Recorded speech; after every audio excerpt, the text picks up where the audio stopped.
Agora que já sabemos um pouquinho sobre o construtivismo, vamos compará-lo com o behaviorismo e o cognitivismo? Você deve lembrar que o behaviorismo enfatiza o papel dos estímulos na aprendizagem, como os estímulos discriminativos e os estímulos reforçadores. Já o cognitivismo enfatiza o papel do processamento cognitivo desses estímulos. Nessas duas abordagens, o conhecimento parece ser algo que vem de fora na forma de estímulos. Já o construtivismo enfatiza o papel ativo do sujeito na construção da sua aprendizagem. Aqui, o conhecimento é algo que não existe pronto ou pré-pronto nos estímulos. Veja uma rápida comparação. Note que o construtivismo acredita que o conhecimento é algo que as pessoas constroem em suas mentes ao longo da vida. Já o behaviorismo e o cognitivismo sugerem que o conhecimento existe do lado de fora, como um estímulo que é recebido e de alguma forma absorvido ou processado pelos indivíduos. Para o construtivismo, o conhecimento é algo que só passa a existir a partir do momento em que um sujeito interage com os estímulos e dá seu próprio significado a esses estímulos. Isso quer dizer que um estímulo não é absorvido nem processado, ele é interpretado pelo sujeito.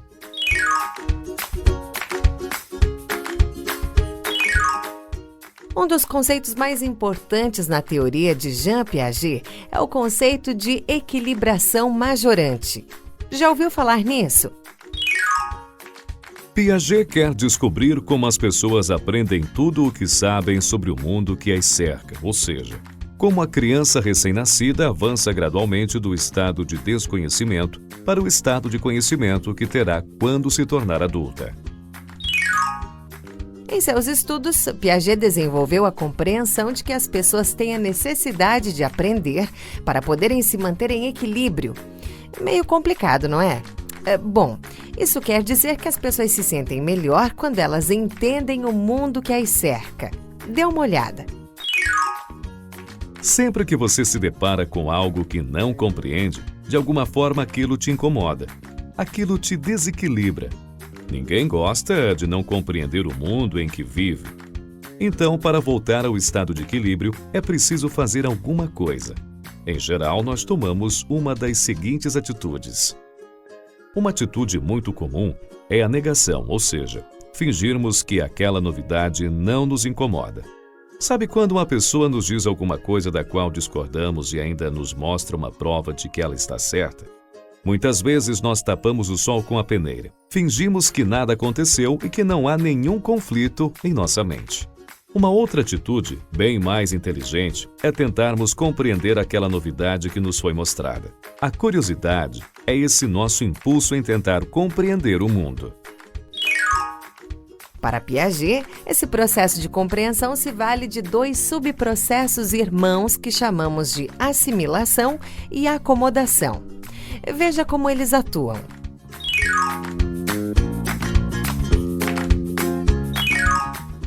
A assimilação acontece quando nos deparamos com coisas que podem ser facilmente compreendidas porque elas nos são familiares.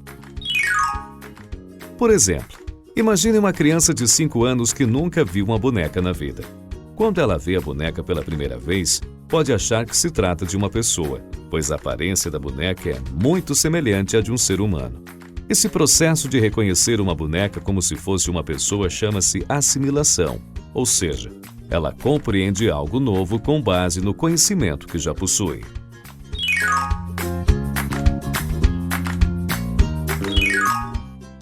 Mas uma boneca não é uma pessoa. Logo, quando a criança começar a mexer na boneca, vai perceber que a textura da pele é diferente, que a boneca não respira, que o cabelo é sintético, que ela não reage ao contato físico. Em pouco tempo, a criança vai perceber que não se trata de uma pessoa, mas de um objeto que ela desconhecia. Então, o processo de assimilação se torna insuficiente para compreender a boneca. Outro processo entra em ação, a acomodação. A criança precisará modificar seus conhecimentos prévios para dar conta das novas informações com as quais está se deparando. A esse processo de modificação de conhecimentos prévios chamamos acomodação. E ele é fundamental para que a compreensão sobre a boneca seja, enfim, assimilada pela criança. Assimilação e acomodação são os dois processos que nos permitem conhecer o mundo. A assimilação nos permite reconhecer aquilo que nos é familiar. Já a acomodação nos permite modificar nossos conhecimentos prévios para podermos assimilar o novo. Assimilação e acomodação são os dois subprocessos que formam o processo maior chamado equilibração majorante. É graças a esse processo que estamos constantemente reformulando nosso conhecimento sobre o mundo. Veja o que diz Piaget. Mais je suis constructiviste, c'est-à-dire que je pense que la connaissance est affaire de continuelle construction nouvelle par interaction avec le réel et ne sont pas préformées. Il y a créativité continuelle. J'aimerais donc montrer en quoi la connaissance n'est pas préformée, ni dans les objets, ni dans le sujet, mais qu'il y a toujours auto-organisation et par conséquent une continuelle construction et reconstruction.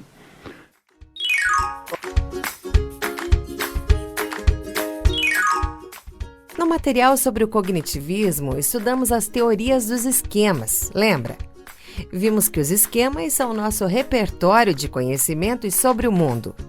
Piaget também trabalha com esquemas em sua teoria, mas os esquemas piagetianos não são equivalentes aos esquemas que vimos no cognitivismo, não. Dê uma olhada. No cognitivismo, os esquemas são uma espécie de repertório de informações que temos sobre o mundo. Já no construtivismo, os esquemas são repertórios que também incluem ações e pensamentos que utilizamos para lidar com esse mundo. Não vamos nos aprofundar nessa diferenciação porque esse é um tema um tanto complexo para esse material de introdução. Mas é importante que você saiba que, segundo Piaget, tudo o que sabemos, fazemos e pensamos sobre o mundo está organizado em estruturas que têm certas semelhanças com aqueles esquemas que estudamos no cognitivismo.